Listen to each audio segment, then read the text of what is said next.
दोस्तों आज WPL 2025 का दूसरा मुकाबला खेला गया और ये मैच दिल्ली और मुंबई की विमेन्स टीम के बीच खेला गया था। ये मैच बेहद ही रोमांचक और कांटे की टक्कर का देखने को मिला। दोनों टीमों के बीच कांटे की टक्कर देखने को मिली। तो ऐसे में आज हम आपको इस वीडियो में बताएंगे इस मुकाबले का पूरा रोमांचक हाइलाइट्स। तो ऐसे में आप इस वीडियो को अंत तक जरूर देखिएगा और अगर आप भी मुंबई की टीम के फैन हैं तो आप इस वीडियो को एक लाइक जरूर कर लीजिएगा। दोस्तों आज वुमेन्स प्रीमियर 2025 का दूसरा मुकाबला दिल्ली कैपिटल्स और मुंबई इंडियंस के बीच वडोदरा के कोटंबी स्टेडियम में खेला गया, जहां इस मुकाबले में दिल्ली की टीम ने टॉस जीतकर पहले गेंदबाजी करने का फैसला किया और मुंबई को पहले बल्लेबाजी करने के लिए आमंत्रित किया। जहां दिल्ली की टीम का यह फैसला सही भी साबित हुआ, क्योंकि पहले ही ओवर में शिखा पांडे ने हेली मैथ्यूज को आउट कर मुंबई को पहला झटका दे दिया, जहां मैथ्यूज अपना खाता भी नहीं खोल पाई। लेकिन उसके बाद यशतिका भाटिया और नेट सीवर ब्रंट ने मिलकर मुंबई की पारी को संभाला और एक साझेदारी बनानी शुरू कर दी। दोनों ने काफी सूझबूझ के साथ में पारी को संभाला। इन दोनों के बीच 31 रन की साझेदारी बनी, लेकिन फिर शिखा पांडे ने हेली मैथ्यूज को भी क्लीन बोल्ड कर अपनी टीम को दूसरा विकेट दिला दिया, जिसके बाद में मुंबई की टीम के लिए बल्लेबाजी करने के लिए कप्तान हरमनप्रीत कौर आई, जिसके बाद हरमनप्रीत कौर और नेट सीवर ब्रंट ने मिलकर मुंबई की पारी को आगे बढ़ाया और एक साझेदारी बनानी शुरू कर दी। जहां पहले 6 ओवर में मुंबई की टीम सिर्फ 41 रन ही बना पाई थी, लेकिन फिर हरमनप्रीत और सीवर ब्रंट ने अपने हाथ खोले और अटैकिंग बैटिंग करनी शुरू कर दी।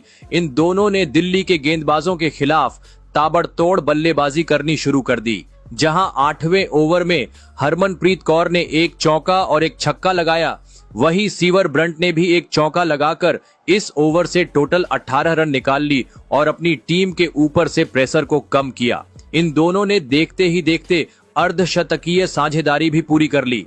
इन दोनों की साझेदारी से दबाव पूरी तरह से दिल्ली की टीम पर आ चुका था। इस तरह से पहले 10 ओवरों में मुंबई की टीम का स्कोर 87 रन तक पहुंच गया, जिसके बाद 11वां ओवर तो काफी रोमांचक देखने को मिला, क्योंकि इस ओवर में पहली 4 गेंदों पर हरमनप्रीत कौर ने सदरलैंड के खिलाफ 3 चौके और एक छक्का लगाकर ओवर से टोटल 18 रन निकाल लिए थे।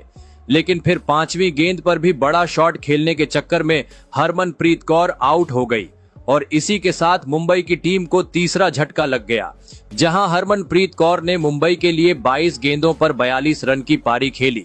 लेकिन उसके बाद अमिलिया कर और सीवर ब्रंट ने मिलकर मुंबई की पारी को आगे बढ़ाया, जहां 13वें ओवर में नेट सीवर ब्रंट ने बैक टू बैक 2 चौके लगाकर अपनी 50 भी पूरी कर ली। लेकिन फिर दिल्ली की टीम ने मुंबई की टीम के लगातार अंतराल पर विकेट्स लिए। जी हां, 14वें ओवर में नेट सीवर ब्रंट सीधा शॉट खेला, लेकिन वो गेंदबाज के हाथ के लगकर सीधा विकेट के लग गया और अमिलिया कर रन आउट हो गई, जहां अमिलिया कर ने 9 रन बनाए। वही सजीवन सजना भी कुछ कमाल नहीं कर पाई और सिर्फ 1 रन बनाकर आउट हो गई। वही अमनजोत कौर ने भी मुंबई के लिए सिर्फ 7 रन ही बनाए। हालांकि एक छोर से लगातार विकेट्स गिर रहे थे, लेकिन इससे नेट सीवर ब्रंट को कुछ फर्क नहीं पड़ा। उन्होंने अपना विकेट नहीं फेंका और अटैकिंग बैटिंग करनी जारी रखी। वही फिर 18वें ओवर में संस्कृति गुप्ता भी सिर्फ 2 रन बनाकर आउट हो गई, जिसके बाद 19वें ओवर में मुंबई को लगातार 2 और झटके लग गए। जी हां, इस ओवर में डबल लेने के चक्कर में 2 बल्लेबाज आउट हो गई, जिसके बाद बचा हुआ 1 विकेट लास्ट ओवर की पहली गेंद पर सदरलैंड ने ले लिया और इसी के साथ में मुंबई की टीम पूरे 20 ओवर खेलने से पहले ही ऑल आउट हो गई, जहां मुंबई की टीम ने 164 रन बनाकर दिल्ली के सामने 165 रन का लक्ष्य रखा। बता दें कि मुंबई के लिए नेट सीवर ब्रंट ने सबसे ज्यादा 49 गेंदों पर 80 रन की पारी खेली। वही दिल्ली के लिए सदरलैंड ने सबसे ज्यादा 3 विकेट लिए। इसके अलावा शिखा पांडे को 2 विकेट मिले।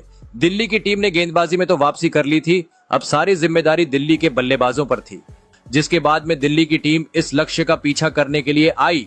दिल्ली के लिए शेफाली वर्मा और कप्तान मेघ लेनिंग बल्लेबाजी करने के लिए आई, जहां पहले ओवर में शबनम इस्माइल ने काफी बेहतरीन गेंदबाजी की। उन्होंने मेघ लेनिंग को हाथ खोलने का मौका ही नहीं दिया। लेकिन दूसरे ओवर में शाइका इशाक के खिलाफ शेफाली वर्मा ने अटैकिंग बल्लेबाजी की और इस ओवर में 4 चौके और एक छक्का लगाकर ओवर से टोटल 22 रन बटोर लिए। लेकिन शबनम इस्माइल अच्छी गेंदबाजी कर रही थी और वो मेघ लेनिंग को हाथ खोलने का मौका नहीं दे रही थी। वहीं दूसरी ओर शेफाली वर्मा मुंबई के गेंदबाजों की कुटाई कर रही थी। वहीं फिर मेघ लेनिंग ने भी कुछ बेहतरीन टाइमिंग भरे चौके लगाए, जहां छठे ओवर में शेफाली वर्मा ने एक चौका और एक छक्का लगाकर अपनी टीम को 50 रन के पार पहुंचा दिया।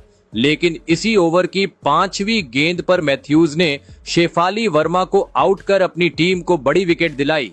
60 रन पर दिल्ली को पहला झटका लगा, जहां दिल्ली के लिए शेफाली वर्मा ने 18 गेंदों पर 43 रन की ताबड़तोड़ पारी खेली। वहीं फिर अगले 2 ओवर में दिल्ली को 2 और झटके लग गए। जी हां, शबनम इस्माइल ने पहले तो 7वें ओवर में दिल्ली की कप्तान मेघ लेनिंग को क्लीन बोल्ड किया और दिल्ली को दूसरा झटका दे दिया, जहां मेघ लेनिंग ने 19 गेंदों पर सिर्फ 15 रन बनाए।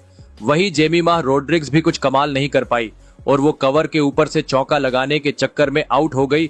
जेमी को अमेलिया कर ने आउट किया, जहां जेमिमा रोड्रिग्स ने 5 गेंदों पर 2 रन बनाए। वहीं फिर 9वें ओवर में दिल्ली और एक और झटका लग गया। जी हां, इस ओवर की पहली 2 गेंदों पर सदरलैंड ने 2 चौके लगाए, लेकिन फिर इसी ओवर की 5वीं गेंद पर नेट सीवर ब्रंट ने सदरलैंड को क्लीन बोल्ड कर दिल्ली को चौथा झटका दे दिया, जहां सदरलैंड ने 10 गेंदों पर 13 रन बनाए। लेकिन फिर निकी प्रसाद और एलिस कैप्सी ने मिलकर दिल्ली की पारी को आगे बढ़ाया और एक साझेदारी बनानी शुरू कर दी। पहले 10 ओवर में दिल्ली का स्कोर 83 रन तक पहुंच गया था। लास्ट 10 ओवर में दिल्ली को जीतने के लिए 62 रन बनाने थे। मैच बराबरी था और काफी रोमांचक हो चुका था। वहीं फिर निकी और कैप्सी ने मिलकर सिंगल डबल से स्कोर को आगे बढ़ाया, जहां पारी के 13वें ओवर में इन दोनों ने दिल्ली की टीम को 100 रन के पार पहुंचा दिया। वहीं फिर एलिस कैप्सी भी बड़ा शॉट खेलने के चक्कर में अपना विकेट गंवा बैठी। कैप्सी को अमेलिया कर ने आउट किया, जहां कैप्सी ने 18 गेंदों पर 16 रन बनाए।